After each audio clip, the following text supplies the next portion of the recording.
And Wall Street Bitch, we're live. Welcome to another episode of the Baptize Machine. We are wearing the same outfits as our last episode. Because we're just cranking them out right now. Crank them out. But today we have Shannon Bray. He's an independent Libertarian candidate for governor in North Carolina. I'm going to let him in. I'll give him a quick intro. We'll let him start talking about himself. And then Wall Street Bitch, I think we'll go live, if that sounds good with you. How are you today? Yes, sir. Yeah, we're just going to hop right in it. Maybe we'll do a little... Yes, sir. You want to move the camera down a little bit? Yeah. So you can see our pecs? Ooh. Oh, we are masculine men. Pec Life 2024.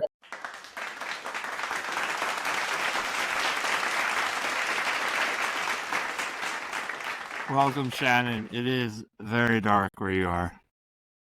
There we go. We would love to be able to see your beautiful face.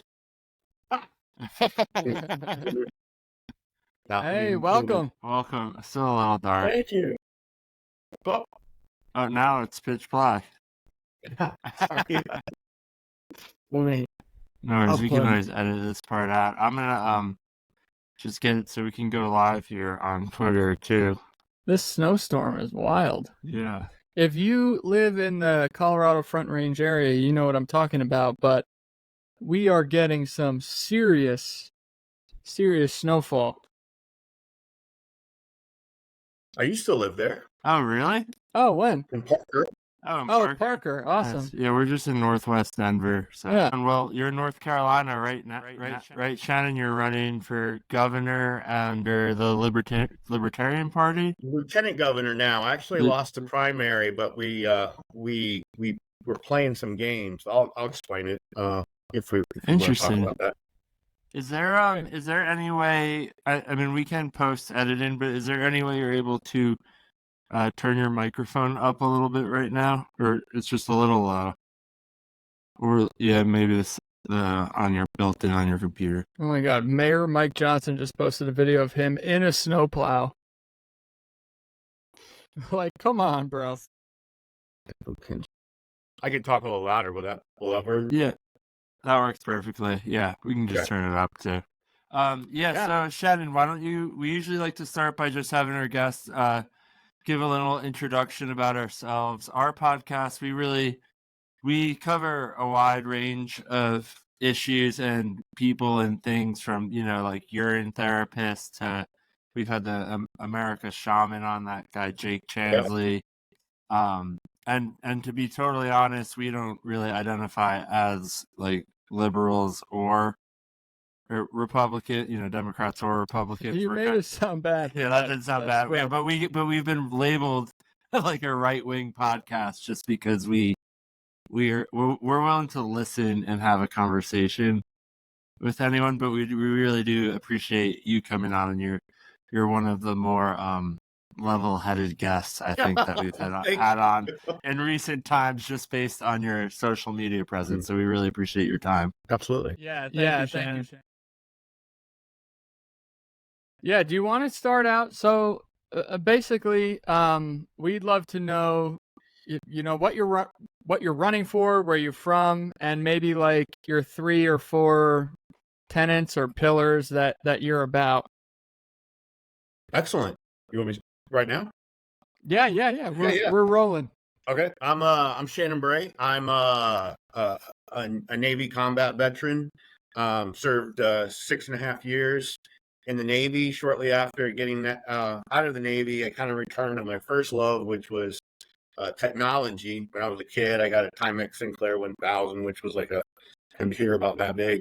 Hell yeah. Nice. So when I was a kid, I just, I'd spend my time on there. When I got out of the Navy, the entire computer world had changed. I went from the only computer I had was my dive computer down to, I think at the time, Windows 98 was just about coming out. So it was like on those dated computers. But then I started an IT career that now has gone on for 27 years. But in the meantime, once during the the Trump years, I was working for the government, Department of Defense, as a cybersecurity analyst, and the government kept shutting down. As a libertarian, I don't mind that, but as someone who works for the government, it was really starting to weigh on me. And I believe the last one was about 3 months or so. During that time, Walter Jones, who was a congressman on the East Coast here of North Carolina, had passed away.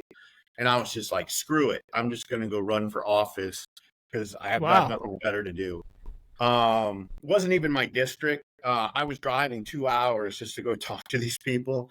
Lost horribly in the primary. Not horribly. I lost by 9 votes, but there wasn't a lot of votes for libertarians. But learned a lot. I learned a lot about how I thought the government worked was not really how the government worked. And interesting. From there, I started my Senate runs. Ran twice for the Senate.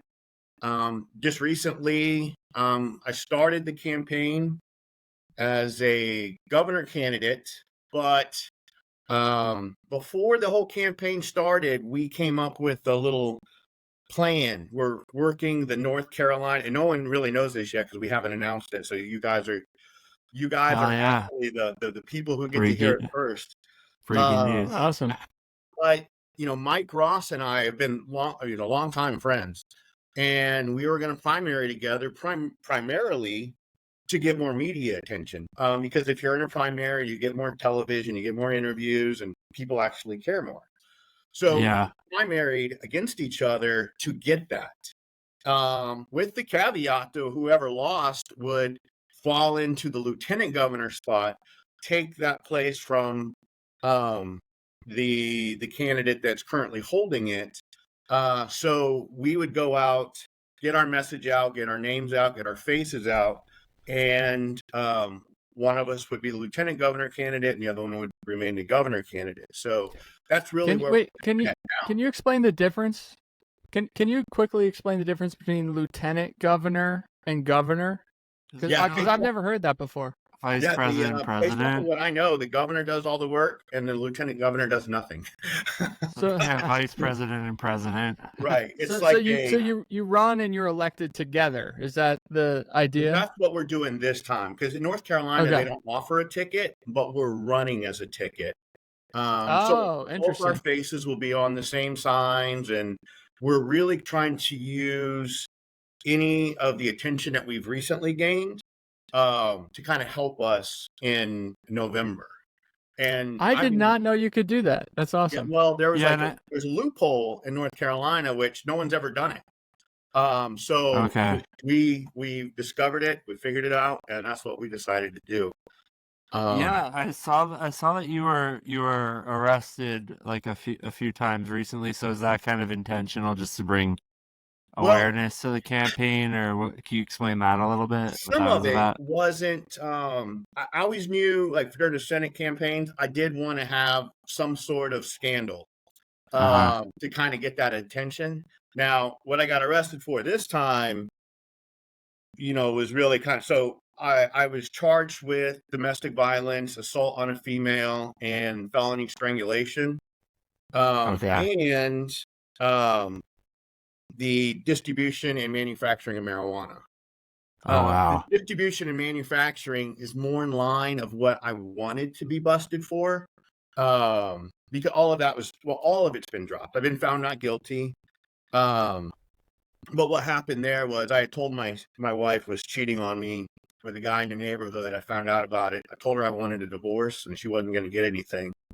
So then she weaponized the domestic violence laws of North Carolina, told the cops that, I threatened to kill her. The cops actually came to the house. They talked to me. They talked to the kids, and they were like, "Yeah, we don't see this as an issue." But then she went down to the Wake County magistrate and filled out this little novel of what a mean person I am. Yeah, so they came and arrested me. Yeah, so you're kind of a victim of those laws that are meant to protect women. Although, I did see that video that went viral. I think it was from 2021 though, but it's that dude from Florida and he shoots his wife. because she's like trying to run away.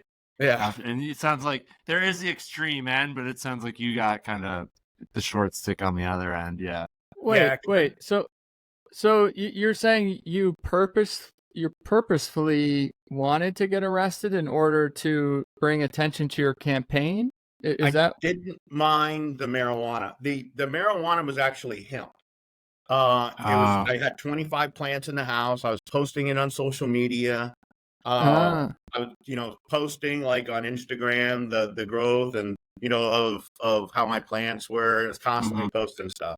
So Thomas Jefferson, he made T-shirts out of hemp. So are you gonna start a Shannon Bray clothing line, or like what was your plan with the hemp?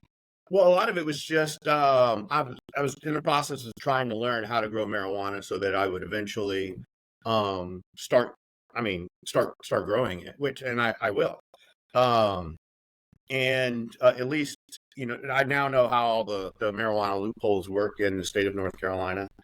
All of that was dropped, with the single exception of there was a cart, the little vape carts in my garbage can. So they charged me with possession under an ounce. So out of that whole story that sent me to jail 3 times, I spent 8 days in jail. Wow. For domestic violence issues. Yeah. It was all that's been dropped, and so I caught a weed charge. But in the process of all of that, my spouse I had just gotten a reverse right shoulder replacement from a military injury. Okay. And thanks for your service, by the way. Thank you. During the confrontation, I was kind of she wanted my cell phone. I was keeping my cell phone away, and she pulled my right arm down and separated the titanium pieces. In fact, it's around here somewhere. I have here it is. This was part of my shoulder before that I now have as a paperweight. So I ended up having three surgeries over the course of 3 months. In October, So are you saying you're a victim of domestic violence? I am. Yeah, but do you think you've ever committed it yourself? Like you've never physically or emotionally abused a woman? I've never. Let me make sure I state this right. I've never, in anger, put my but you have without consent put hands around someone's neck. No, that's always not in anger. Oh, okay. Yeah. Yeah. So I'm in my experience, if you get charges, especially domestic violence, your chances at being elected are pretty much thrashed. So how are you handling that? And like I don't want to get too. I don't know how much you want to delve into this because it sounds tell like the whole story. It doesn't matter to me. Okay. Well, I don't know. Do you want to get into that? Yeah, I mean, I think this is an important topic. I think we could just talk about the issues, but I have a feeling that the voters will want to know what that charge is actually about. Yeah. Because there's a lot of those podcasters what would be considered like the manosphere and everything ran by people like Andrew Tate, where I fully would consider that guy like a human trafficker, like pedophile, sex offender. He's probably done domestic abuse if he's done all those things. But yeah, like I'd like to hear kind of your story once you have that narrative against you, which honestly we didn't know. But how do you counter that? And we're not accusing you. A lot of it was so the first thing I had to do was prove myself innocent. If not, the party would have dropped me, because the Libertarian Party has the non-aggressive principle. So we're anti-war, we're anti-violence, we're anti-force. Yeah. And a domestic violence charge like this is completely against everything that I believe in, and also party. So it was extremely important that I was found not guilty.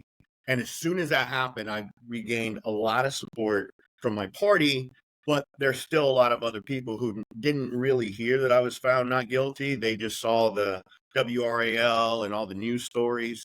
And they're very good about trashing me when it first happened. But then once I was found not guilty and I tried to get them to run those stories, nobody would run it. In fact, I was on a TV interview 2 weeks ago, 20 minutes talking about charges and all of that. And then the last 5 minutes were on, the issues that I would face, as governor at the time. And they cut the first 15 minutes of it out because I started talking, because they were like, well, why are you running if you have this big baggage on you? And I was like, this is the perfect time for me to run, because my wife weaponized laws against me.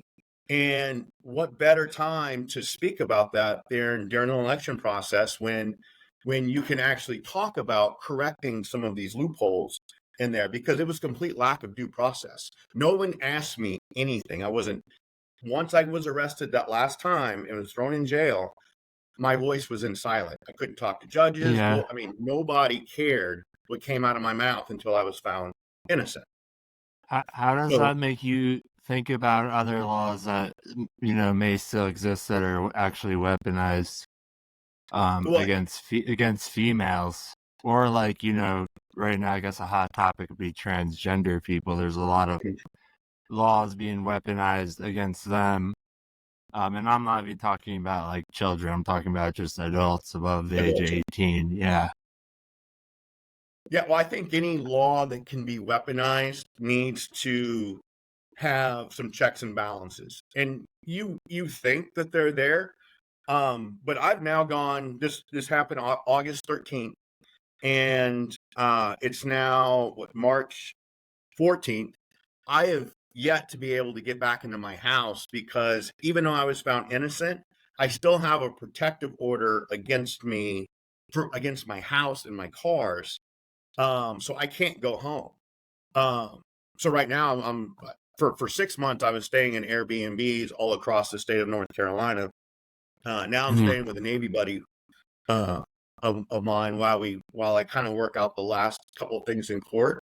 But she has an active warrant for her arrest right now for felony assault that she will not be able to be found innocent of, because I have the x-rays, the pictures, here's my shoulder. All of that kind of is going to kind of get reversed. But it's taken me 7 months and pretty much my entire 401k to defend myself, to kind of come out, not on top, but just to kind of come out to where I can function as a human being. Because amongst all of this, they take away my Second Amendment rights. You lose a lot when you're in a position that I'm in. Even being found innocent, I still have all of this kind of riding above my head until she's been found guilty. But she's currently running away from the cops. They can't find her. Yeah. Well, I'll be totally honest. I have two more questions. I don't know who to believe in this situation. It's my first time meeting you. We're on a video call. I've never met your ex-partner. She could totally be right. You could be full of shit. Could be. Vice versa, But I am curious. Just what did you think about that case about Carol Eugene, I think Jean Carroll, about Trump, where he's ended up having to pay like billions of dollars outside of court? Do you think he actually did something to her, or that's all made up by the media? It's tough to say. They offered me deals. I turned them all down because I knew I was innocent, and I was going to fight like hell to not accept the deal. They offered me plea deals all the way across the board. They were even going to drop all the marijuana stuff right away if I pled guilty to domestic violence. And I was not going to do that. Yeah. But that's not what happened. And I don't want that stigma on me. And I have evidence. I have digital evidence and documentation and all of that, and witnesses that back up my side of the story. In fact, when we were in court, the judge listened to the testimony of both sides and dismissed it. said that she was coaching her son, and that it sounded like she got caught cheating, and she. Well, I'm sorry to hear about all that personal things you have to go on, but that's not why we're here to have you on. We're really here to hear kind of about the problems in North Carolina, the problems you see in North Carolina, and how they maybe interconnect with the rest of the country and the rest of the world. And I do know, I don't know much, but I know there's like a pretty controversial, I'll just say like flat out like racist dude right now who's kind of the front runner as the Republican. Is that correct? If I'm A black guy. Yeah. Right? It's like a black racist guy. Yep. Yeah, he is. Yeah, if you could speak, I don't honestly know much about that. Yeah, if you could kind of like give us some context of the political scene in North Carolina, what's going on, why you, and I think you said his name was Mike Ross, are kind of on that Libertarian ticket now as governor. Because I mean the racist problem. I would love to just hear more about that because it's interesting. When it's not yeah, it's just interesting, and then like why that gets so popular, and then I'd also love to hear more about why not just go Democrat then. Gotcha. Yeah, Mark Robinson, who's been endorsed by Donald Trump, hardcore Republican, very, very much on the extremes, on the transgender roles, and really kind of he doesn't necessarily carry a lot of black vote support with a lot of the way he communicates about the black community. There was another candidate, Morgan, who was really kind of getting the black vote there. But with Mark Robinson is kind of an extremist, and if he was white, he would definitely be identified as racist. But he's not the best option for the black What are community. some examples of Mark Robinson's messaging? Like, says he anti-white? Is he anti-Asian? Is he like a self-hating black? What is it? Kind of in the he's kind of more anti-black, not anti-white. Yeah, he diminishes a lot of the black problems and their struggles for equality. He just kind of squashes it. Like the sit-in in Greensboro, wherever they had that sit-in where they had the black kids come in from school, and they sat in at that bar, and that really kind of caused a big push for racial equality. Yeah. His stance on that was it took away black rights because it hurt the economy, as opposed to kind of offering support, which I can't think of one person, nobody else that would have made that same statement. Yeah. So would you go as far to say he's a segregationist, or? Yeah. Really? I think he would definitely support that. Wow. So what's like the top 3 biggest issues that you're hearing when you talk to people in North Carolina? The economy, education, and healthcare. Yeah, and that's pretty universal too. So that makes sense.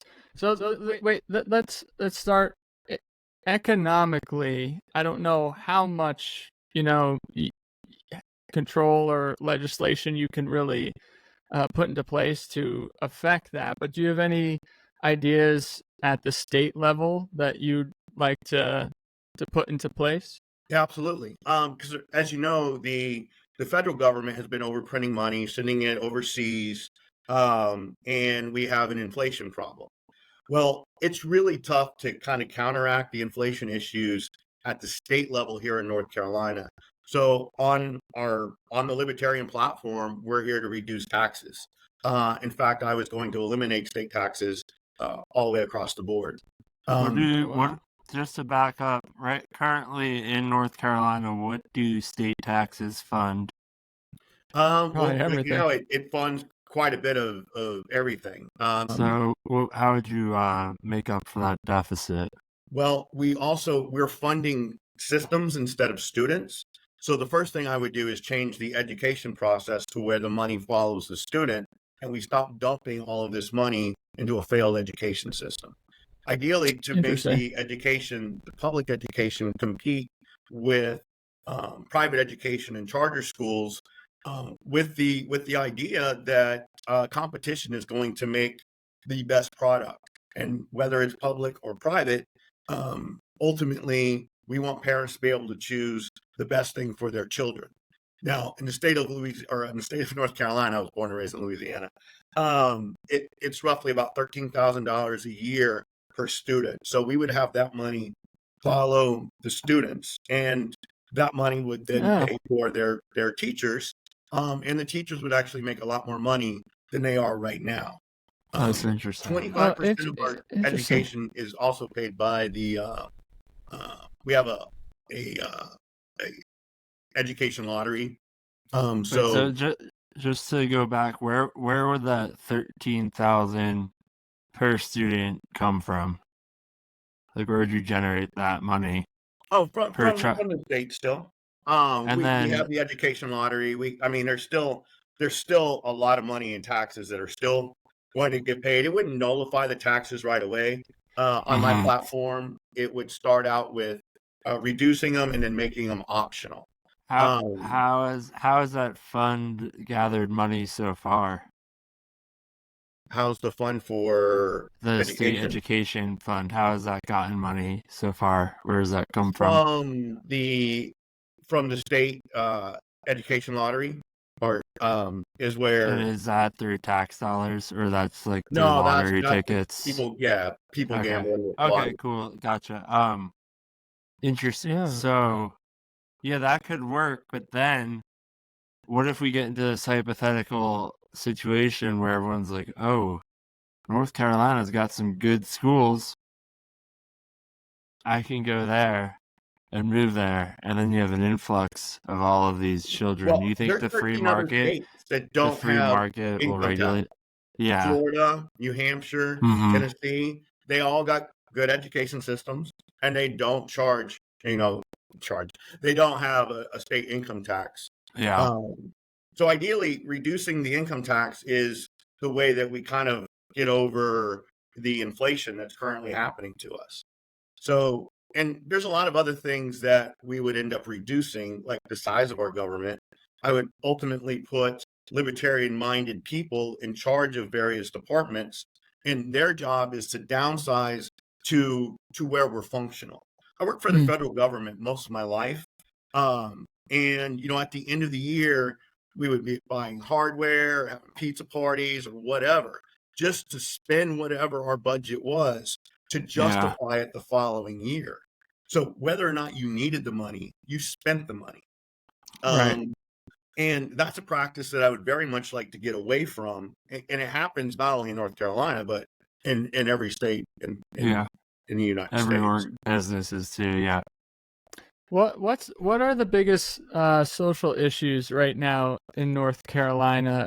I know people are concerned about the economy and education, but in terms of crime and homelessness, poverty,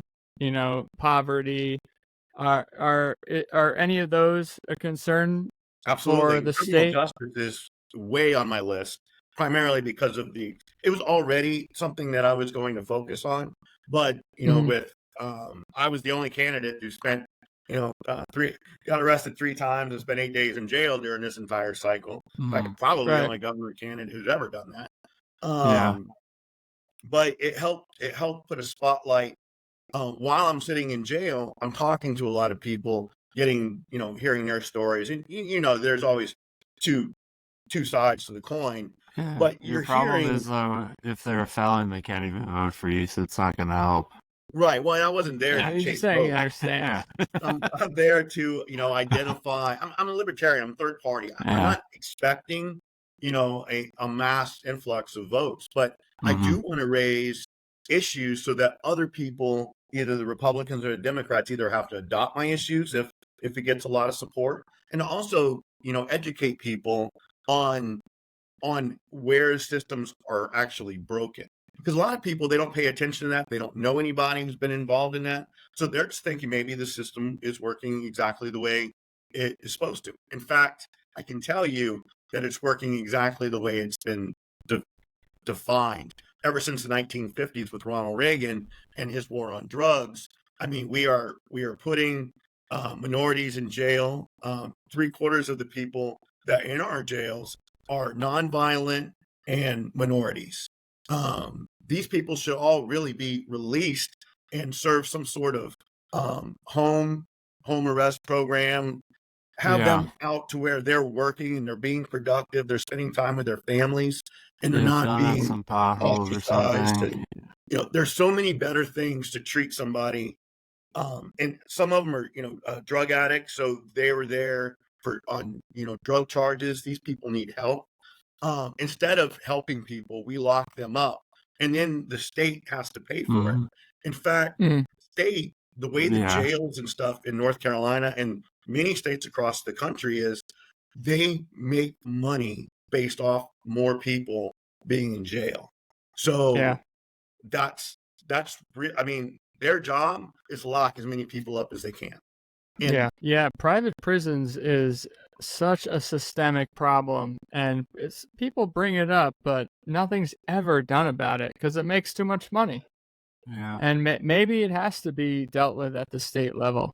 You know? I feel like even Kim Kardashian's dealing with that now, though. Like, that's her whole thing. Not even. She's exonerated. She frees like a couple people a year for unjust charges, but that's a good thing to focus on for sure.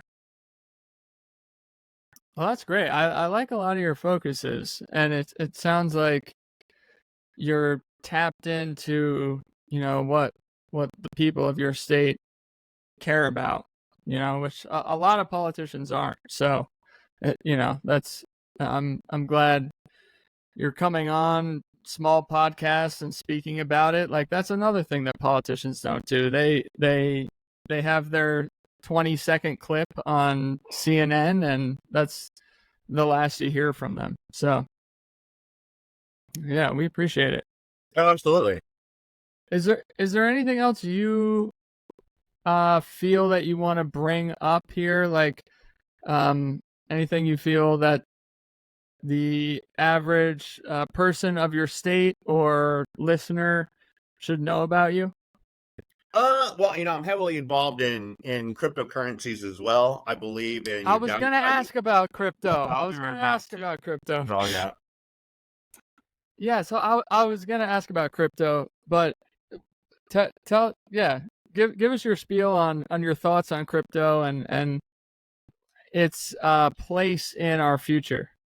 Well, as a libertarian, I believe in decentralizing everything, including our government. And, with the Fed and the overprinting and inflation, crypto is the solution. But crypto isn't just money, right? Crypto can be used for, NFTs. We're going to be having it inside our systems, so where when you buy a house, your house deeds will be maybe an NFT. Your graduation diplomas will be NFTs. You'll be able to kind of share all of these across. I mean, we can already do most of this. Voting will soon probably be on blockchain within the next 10 to 20 years, I imagine. Should be already. Should be, absolutely. Yeah. Because then it's as transparent as transparency can get. A lot of people say that crypto just funds drug dealers and hookers and all of that, but they're not seeing the big picture. The U.S. dollar funds drug dealers and hookers. Right. Let's be real. The American dollar is untraceable, and we drop them off in the middle of deserts everywhere around the world, along with massive pile of guns, creating our own enemy. Our next enemy are people we're currently funding now. I mean, the Taliban came from funding from Reagan. Exactly. And we need people in government who understand crypto and are on the right side of it, because if it gets into the control of the wrong hands, it's a nightmarish situation where you have a controlled currency like the US coin or whatever, where they can literally control what you buy, and they can control how much it's worth. So yeah, I'm glad it should be a forefront of everyone in government's policy list. Yeah, I was on a call last week with a government agency, and they knew exactly how much money I had, how many accounts I had, fiat accounts, and they knew how much money I had in each account. These are things that I don't believe is the government's, and they have the ability to, take my money and shut me off. In fact, during my whole divorce issue and stuff, they tried to they froze my fiat accounts. I had to live off crypto. If it wasn't for crypto, I would have been broke, homeless, no car, and probably dead by now. Crypto saved my life. Wow. Do you have a wallet you recommend using? I was actually just at the Ethereum conference in Denver. Yeah. I use Coin. I have many of them, but I use Coinbase wallet. Specific, the most. The government uses Coinbase. DoD uses Coinbase. It's identified as the most secure at this time. In fact, a lot of times when the government does raids and they confiscate stuff, if crypto's involved, then Coinbase wallet. Okay, that's good to know. That's good to know. So, if elected, what is your approach to crypto? For the next couple of years, how would you try to support it or integrate it into society? Well, and with some of the to speak on Coinbase again real quick, they've actually done really good with their debit card because you can have a number of different currencies, cryptocurrencies, and you can say which currency you want to use your card with, and it'll convert it to fiat like that. And so that helps the usability of it. But I would also promote, it's the out of all the cards I was using, I was like, oh my God, this is amazing, because now you don't have to sell it, you don't have to, pay the taxes on it during the conversion and stuff when you're so Coinbase is, the way they're doing their cards is going to help a great deal. But I would also want to make sure that our businesses are set up to accept crypto, and people kind of lose the stigma of crypto being terrible. I've done 10-minute presentations where I can explain how Bitcoin works and what it is and how the ledger works and how the cryptography works. So I've kind of done that a few times, trying to help people understand that. But still, a lot of that's over most people's heads because they're just not into technology to begin with. And then when you start getting into cryptocurrencies, it's real easy to get too far too quick because it's a huge world. I'm in IT, and I've been in crypto for 5-6 years, and I'm still learning. With all the different tokens and scams, and there's so many different things out there, but there's also so many new developments. New internet chains. What are the 5 tokens right now to buy? Give us 5. Well, the bull market right now is insane. I just want to say that. You can't not start with Bitcoin, who is blowing up with an all-time high right now. Ethereum's going to follow in the same suit. And then you have Crow, which is the crypto.com. That's their token. I'm a big I don't have any Crow. I don't have that. No. Crow's probably going to hit $1 on this next bull run. It's probably around 10 to 15 cents right now. I haven't looked at it in a couple days. Can you buy that on Coinbase? Yeah, you can buy it on Coinbase. I'm going to buy it right now. But then I'm a big meme. I'm a meme token guy. I love SHIB. I made like 100K a couple years ago on it, and then never broken up with it. Oh, no way. That's awesome. Yeah, it had a good run a couple weeks ago. It was really nice. But I'll dabble in and out of some of these other tokens. One of the other ones I'm in right now, like WPT, they've got like a little piggy bank one. It's about to launch. Absolutely no value, but people get into crypto. They don't really look at what the token does. It's like whatever the wave is, they jump on it. Yeah. Yeah. which is insane. What are the acronyms for Crow? I'm trying to find it right now. Oh, it's Crow is CRO. it's the CRO. crypto.com company. Oh, okay. That Okay, I has see the it. stadium in California. I think You Los think Angeles you Stadium. think it's gonna hit $1 this year? So 15 They hit cents $1 right 2 years now. ago. So Ooh, yeah, I think it will return to that. wow. But you're right about the meme coin era where people are jumping on stuff. They're lottery And tickets. yeah. And I get it. I respect it. But I do think with the coins that actually have some substance behind them are the ones that hopefully will be around in 20, 30, 40 years. Yeah, there's I tokens like ICP. They're redefining how the internet works. Oh, is So that internet computer? yes. Okay, I have some of that. Yeah, I bought some at $700 a token, and I bought some more when it was $5 a token. Oh, Bought it on I the don't way know. down, but it's going to go back Well, up. You know, it's yeah. and those are the ones that I really like because they're useful, right? But most Mhm. people aren't looking for usefulness right now. They're looking for what's gonna moon faster. You know, Well, Dogecoin. as people really understand how the real financial system works, how the dollar works, how it's not tied to gold anymore, how China and Russia and India are banding together to try to create a new global currency, the faith in the dollar starts to decrease. I mean, the only thing the dollar is tied to is oil. Let's be honest here. Yeah. And as the need for it's crypto is just clearly going to be the future. And countries like El Salvador who have adopted it, I don't know, I sort of want to move there. And if we can have politicians who understand that getting elected, I feel like they will help with this transition. Or else the transition is going to be brutal. You know what I mean? So Yeah. I appreciate that you at least, understand the importance of it, because the average voter, I don't think does.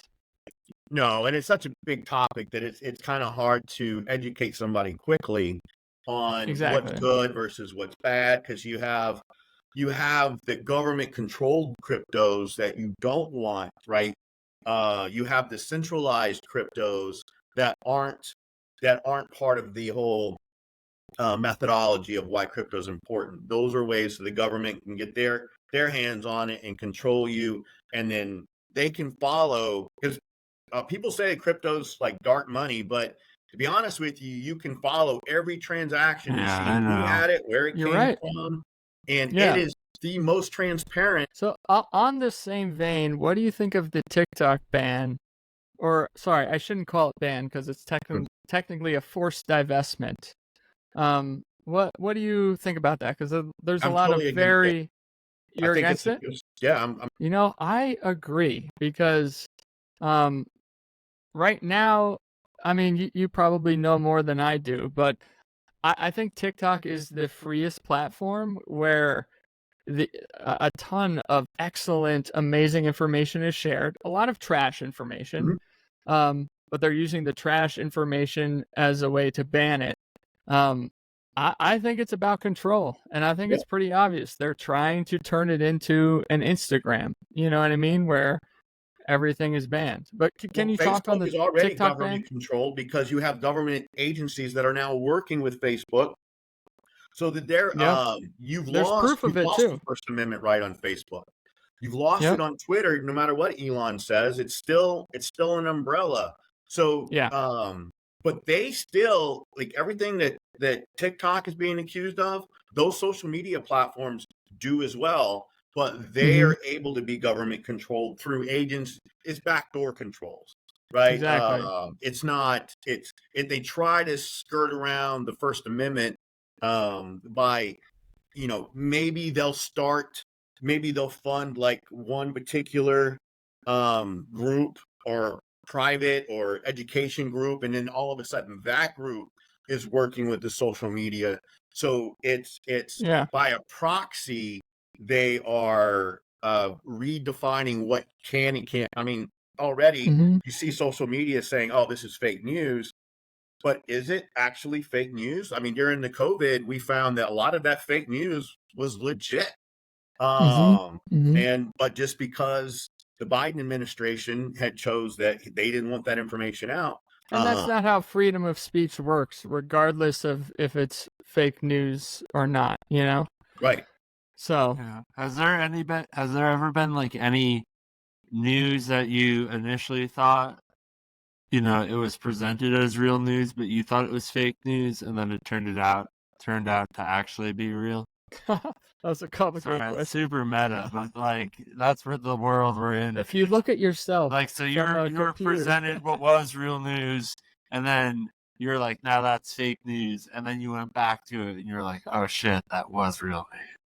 Well, it's kind of been on the reverse, especially during COVID. When COVID first came out, I tried my best to follow the science there, but then I realized that COVID was actually created by the United States in the 1990s and shipped overseas.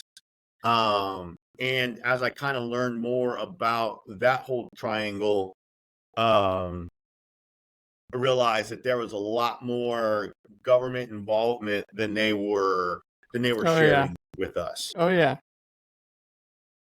Yeah, there is a whole I guess enlightenment you can go through when you start learning about the real history of the US and their involvement in foreign affairs with countries like Iran, and I mean the list goes on. It's I mean, even as it's crazy. It's crazy. With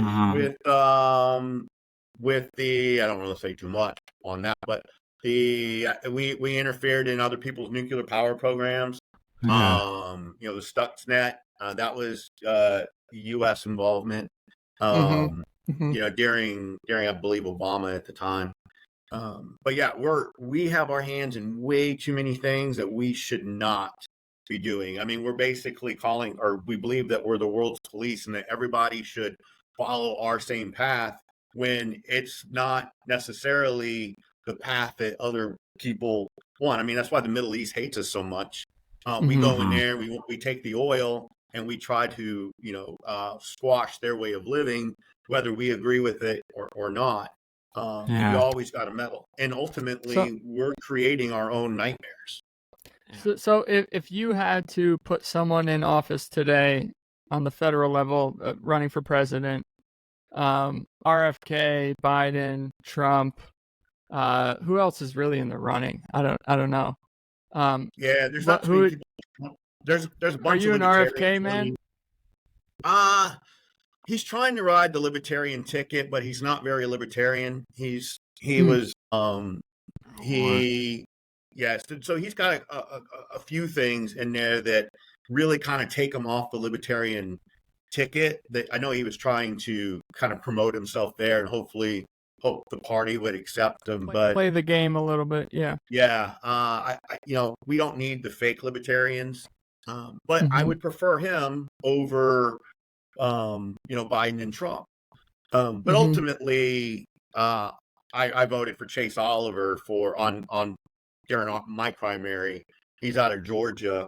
Him and I follow very similar methodologies, and if he's on the ticket, that's who will earn my vote. But typically, whoever the libertarian is, I know what their stances are, because we back everything down to the central mantra of don't hurt people and don't take their stuff.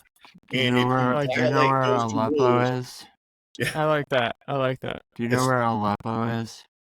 Yeah, I have a general idea where Aleppo is. No, it was just like Gary Johnson question a few years ago that got him. Yeah, I went and looked it up after he didn't know. I didn't know at the time. I didn't know either. I didn't know either. So. But yeah, sorry, that was a bad joke. But yeah. Well, no, it's actually a great point though, because while he had heard of it and he was he kind of knew the framework there. We don't believe in involving ourselves in every foreign conflict. We want to keep the money home. We want to keep the resources home, bring the troops home. not send them to every Aleppo out there, because no matter what happens, I mean, we have the Ukraine right now, costing, billions of dollars. And then there's like 50 other wars going that we're currently funding. They don't even make the news yet. So all of these, we shouldn't be funding any of it. We shouldn't be trying to pick winners and losers. We shouldn't be in the whole Israel conflict and spending money there either, because we're picking who we want, or the country, the politicians are picking who they want to win, whether or not. Well, Shannon, we are we have one more interview to do tonight, but we appreciate you coming on. Maybe we can have you back on sometime soon. Is there anything thanks else? for coming on. Is there anything else you'd like to shout out to us or anything? Say that again. Any shout outs, like where people can hear about you and Matt Ross? I was a bit thanks. Mike Ross. Yeah, you can follow me on shannonbray.us. I'm on social media as Shannon Bray NC. So if you have any questions on Twitter or whatever, fire them off, and I'm generally pretty quick on responses of legit questions. And I'll talk about politics, crypto. I'll talk about anything. I love technology, and I like social media. So right on. We appreciate you coming on. You have a good thank you very much, Shannon. It's good to hear from you. All right. Talk to you guys soon. Bye. All right. Shannon Bray. All right. That was a great double feature. That's going to be 2 different episodes. Wall Street Bitch. Good to be back. We're going to just end with you're always like making an outro, but I've got some better outros. Well, send me a song one day then, but it is.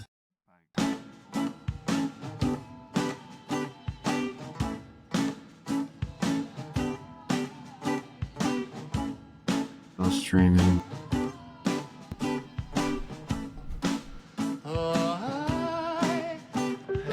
Sam says in the we're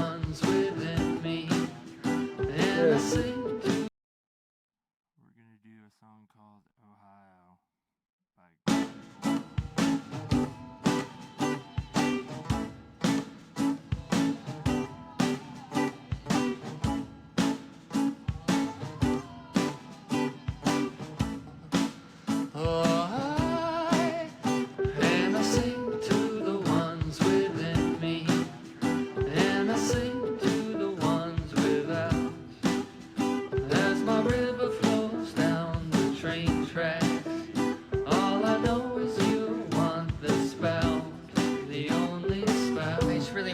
Ohio is beautiful, there's cows, and I really feel